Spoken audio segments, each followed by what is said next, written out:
Hey guys, how we doing? Mr. Kavanaugh here. Happy Easter to everyone. I hope everyone is doing well.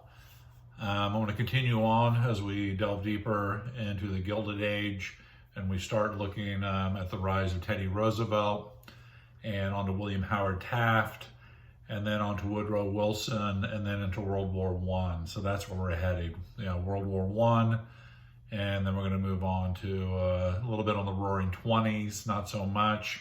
Then we're going to look at economic growth and then crash and Great Depression and then into World War II, which is our overarching goal, as I mentioned before we left school, is to get to World War II as quickly as possible.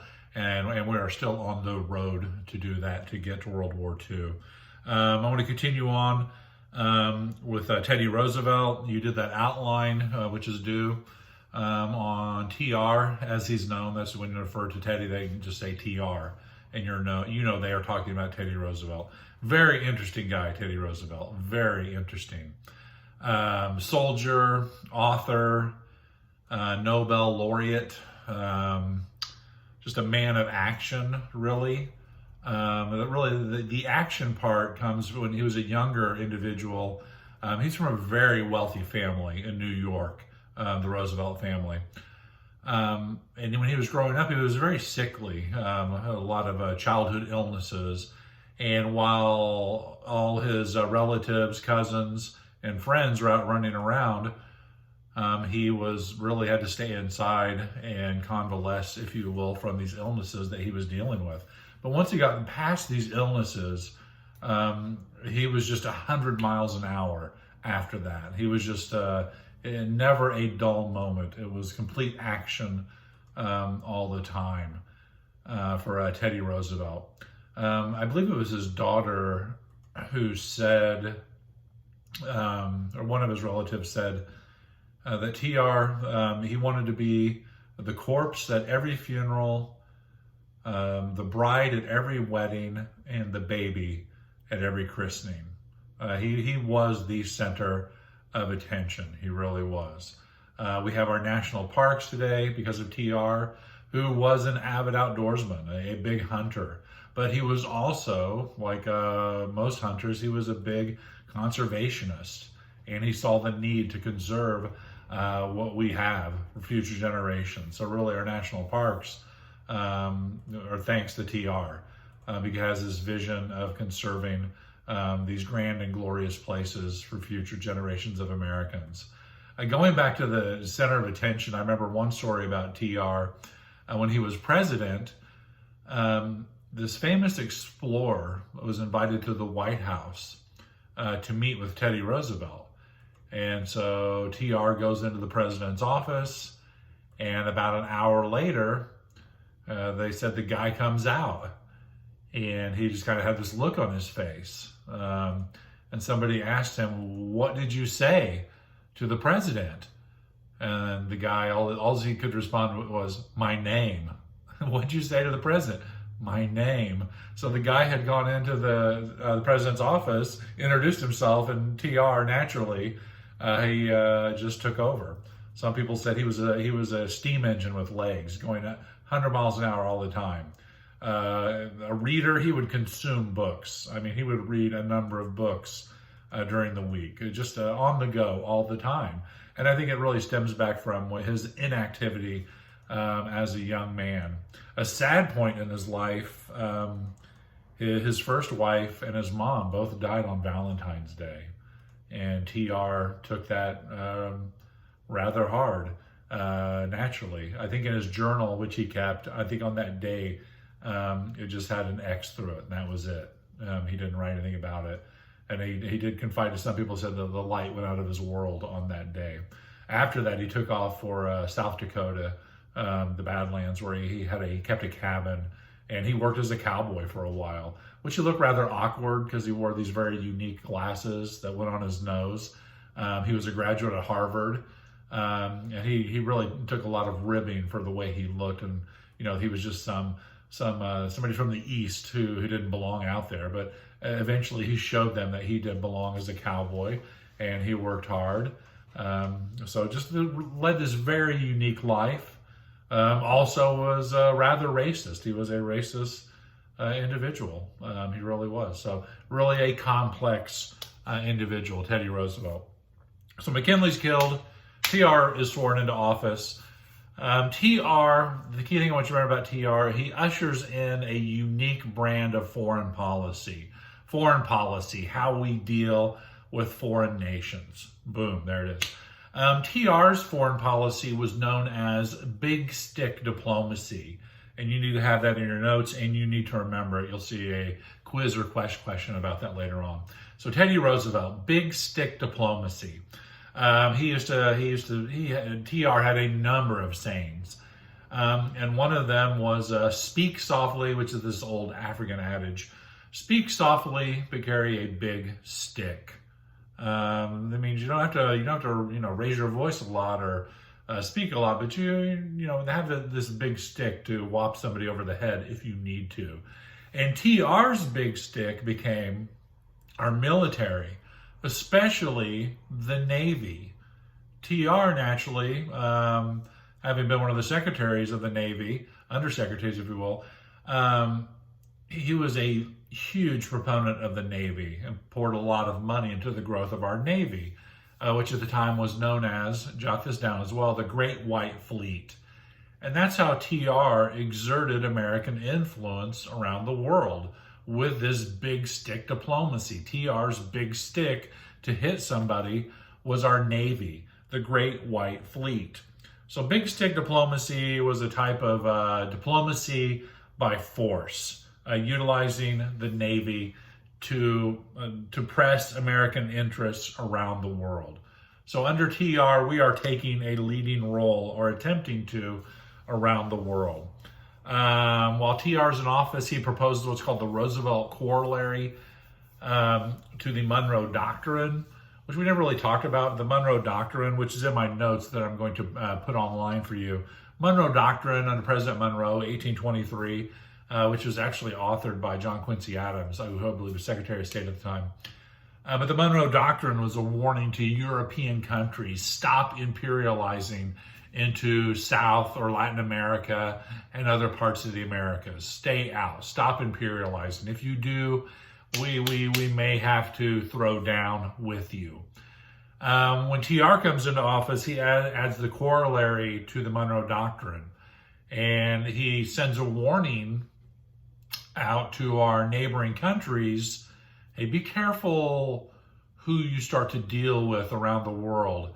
If you start to take on dealings around the world that could be detrimental to the United States, we may have to have words.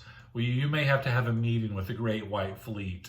So the Roosevelt Corollary was a warning to our neighboring countries.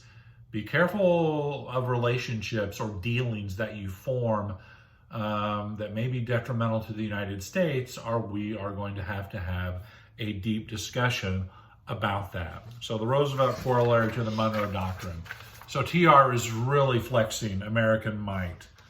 TR also, because the Panama Canal, which I put that video on your Google Classroom feed, the Panama Canal, TR takes over the Panama Canal, the digging of it, after the French give up. It's territory controlled by Colombia at the time, but it really belongs to the Panamanians, and the Panamanians want to get rid of Colombia.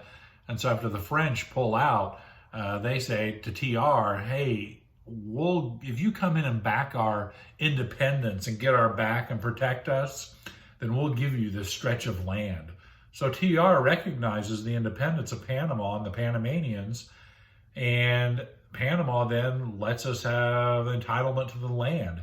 And we end up digging and finishing the Panama Canal. And we have control of the Panama Canal Zone all the way up to the presidency of Jimmy Carter, who then we return the Panama Canal Zone to Panama. But the impact of this feat, the Panama Canal, just fascinating. From 1904 to 1914, check out the video. It's just phenomenal. The series of lock systems, movements of ships. You know, the impact of the canal, which is a key question, is you're cutting steaming time of vessels in half, going from various parts of the world, especially the United States, east to west coast, vice versa. No longer you're going down around South America. You've cut your steaming time in half. That means movement of goods and services quicker. That means the movement of military vessels, the Great White Fleet, quicker. So the impact of the Panama Canal for the United States is immense when it comes to the movement of goods and services, economics, and militarily. So remember that. The Panama Canal, which is also a great song by Van Halen. Just ask Mr. Melton. I think it goes something like Panama. TR is on his way out. Actually, TR confesses the worst decision that he ever made was to commit himself only to 2 4-year terms as president. Keep in mind there was no constitutional term limits at this time. That's going to come later after FDR. So TR commits himself. He states that I will only serve 2 4-year terms as president, which later on he comes to regret and actually comes back to run for president again as an independent under the Bull Moose Party, which we'll get to next class period. So TR's leaving office. The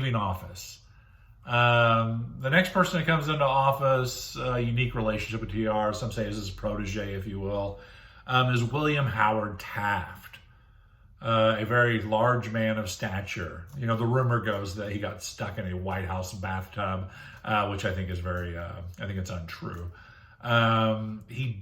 Taft did throw out, he was the first president to throw out a pitch at a baseball game. Taft never wanted to be president. His mother wanted him to be president. Oh, isn't that sweet?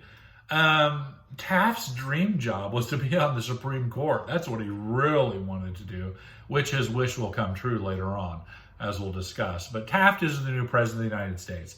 And Taft brings in a differing foreign policy. He kind of gets away from big stick diplomacy. And Taft gets into what's called, which you need to have this down in your notes, please.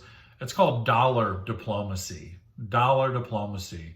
So instead of parking the Great White Fleet off your shores, the horse head in the bed policy to get what America wants, he would just make it rain and throw money at the situation to get what we want, to exert American influence around the world.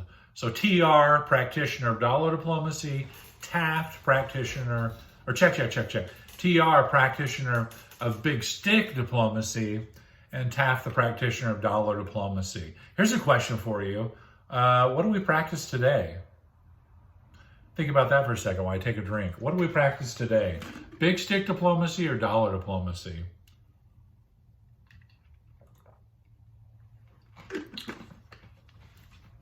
If you said a combination of both, you are correct. It is a combination of strength and money today around the world to exert American influence around the world to this day. We have the most powerful military in the world, but we also are the richest, really, economy in the world. It's the best place to have your money, and that's how we exert influence around the world. So it is a combination of both, the carrot and the stick, if you will. Big stick diplomacy and dollar diplomacy is what we really practice today. At home, so getting away from foreign policy, looking during the Gilded Age at domestic policy at home, we see the rise of a group of individuals known as the progressives. Have that in your notes, the progressives. The progressives are from all walks of life and from a variety of differing parties. They're wealthy, they're poor, different religions, different ethnicities. And the progressives come together because they start to see the country really favoring the influential and the wealthy. And they're looking to bring some of that power back to the people. They were looking to curb the power of the influences of the wealthy and special interests and shift power back to the people. They wanted a more efficient government that was less corrupt. So these progressives especially under TR and business dealings. TR was known as a trust buster. Actually, TR, the book we're reading now, The Jungle by Upton Sinclair, which is a type of what's called muckraking type of literature, which is a big expose on the evils of certain industries. Muckraking, remember that term. Supposedly the story goes, TR reads Upton Sinclair's The Jungle, which is an expose, as you know, on the meatpacking industry, the people who work there. And it's very, the industry, there's not a lot of regulations, very laissez-faire, and it's very anti-labor. And especially the people who are consuming what's being produced by this industry. And TR reads The Jungle, and then after that, the government pushes through what's known as the Pure Food and Drug Act, where we regulate more on what we consume, food-wise, drugs, medications. So the Jungle does have a major impact on government policy and society. The progressives are very powerful. They push through major political changes and constitutional changes. Some of the big political changes that you'll see, political reforms that I have in my notes, one of them are direct primaries, where the people will select candidates for certain elections. Ballot initiatives. A ballot initiative, if you get enough signatures on what's that called? You have somebody sign what's that called? You have somebody sign I'm asking my assistant. Oh, you see them all the time, like street corners, shopping malls. Hey, sign my petition. If you get enough signatures on a petition, you can force get an issue on a ballot initiative on the ballot. When people will go to vote, they will vote on a certain issue that's been placed on a ballot when you get enough signatures on a petition. They also push through what are called referendums. A referendum is the people will vote on something before it goes into law. The legislature passes something. And keep in mind, most of these reforms, they are at the state and local level. Referendums, let's say the state legislature, they have passed something, they approve something, but before it goes into effect, the people will have a chance to vote on that. And that's a referendum that is placed on a ballot. Another political reform are recall elections. Where local and state levels, after you get enough signatures on a petition, you can force a recall election of elected officials. Probably the most famous recall in my time was the election of Arnold Schwarzenegger as governor of California, the Terminator. California had just had an election. They had reelected the governor, Gray Davis. But there were some deep-pocketed people who didn't like him, so they got enough signatures on a petition in the state of California to force a recall election, a special election, which cost them millions of dollars, which they'd already just spent millions of dollars re-electing Gray Davis. But the powers that be, the people forced a recall election, and you have these numerous, very interesting candidates coming out seeking the governor's office of California. And one of them happened to be the Terminator, Arnold Schwarzenegger, and we're going to terminate those taxes, California. And Schwarzenegger wins, and Gray Davis, who was just reelected, is kicked out of office. And all these young men who'd been living in their parents' basements, playing Xbox, wearing their Cheeto-stained wife beaters, with their Terminator posters on the wall, came out of the basements and they voted for the Terminator. Yeah, I'm going to vote for the Terminator, dude. So political reforms, direct primaries, ballot initiatives, referendums, and recall elections were all results of actions by the progressives during this time period, early 1900s into the mid-1900s.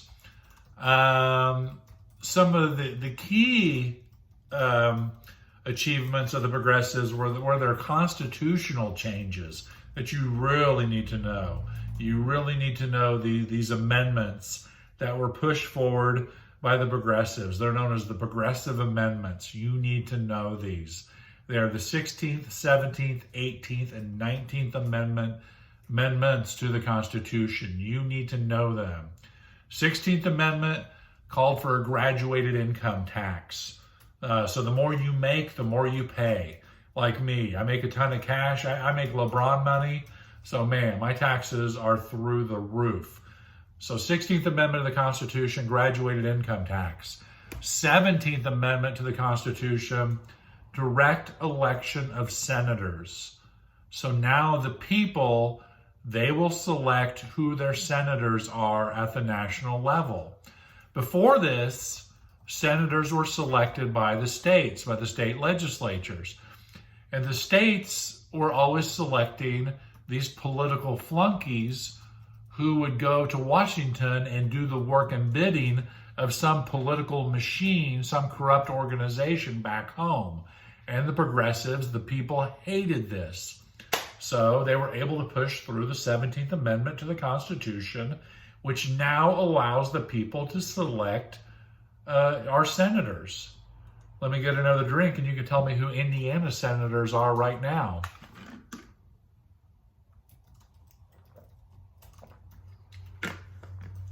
If you said Todd Young and Mike Braun, you are correct. They're Indiana senators right now. So 16th, 17th Amendment. 18th Amendment. 18th Amendment to the Constitution. Need another drink on this one, but I only have water. 18th Amendment of the Constitution, prohibition of alcohol or intoxicating beverages. Temperance movements or the order of the day. Too many husbands beating their wives, guys showing up for work drunk. So prohibition, the prohibition of intoxicating beverages, manufacturing, consumption, selling of intoxicating beverages. Ooh, wow. Did that stop people from drinking and partying like rock stars? No, not at all. Actually, a lot of people made their fortunes during this time period, and we saw the rise of organized crime and bootlegging during Prohibition. So 18th Amendment of the Constitution, prohibition of alcohol. 19th Amendment to the Constitution, which we ratified in 1920, is women's suffrage. Allowing women the universal right to vote across the board. Local, state, which some women in some states were already voting in these elections, but national, federal elections. So you need to know these amendments. I will be asking you about them. 16th, 17th, 18th, 19th Amendments to the Constitution. Results from progressive actions, the progressive movement pushing these amendments through. 16th, one more time just to recap, 16th, graduated income tax. 17th, direct election of senators. 18th, prohibition. 19th, women's suffrage. Know these amendments. So, Taft is on his way out. We're coming into the 1912 presidential election. It's going to come down between TR, Taft, Woodrow Wilson, and what's his name from Terre Haute? Oh my gosh, his name is totally escaping me. Eugene V. Debs, I believe he's in this election from Terre Haute, Indiana. He may be, I need to go back and look at this. He may be running from prison during this election. He ran for president numerous times, Eugene V. Debs. And at one time he ran while he was being incarcerated. And I'll have to go back and confirm that because I haven't thought about Eugene V. Debs from Terre Haute, Indiana in a long time. And we'll pick up with that. So that's it for today. I'll submit these notes and this video to your Google Classroom account. Look these over, get these into your notes. I will be looking at your notes later on. I will want a picture confirmation of your notes and see if they're up to date, but that will come later on. If you have any questions or concerns, get back to me. If you just want to say, hey, reach out, send me a text and say what's up. I would love to hear from you. Again, happy Easter and peace be with all of you. Kavanaugh out.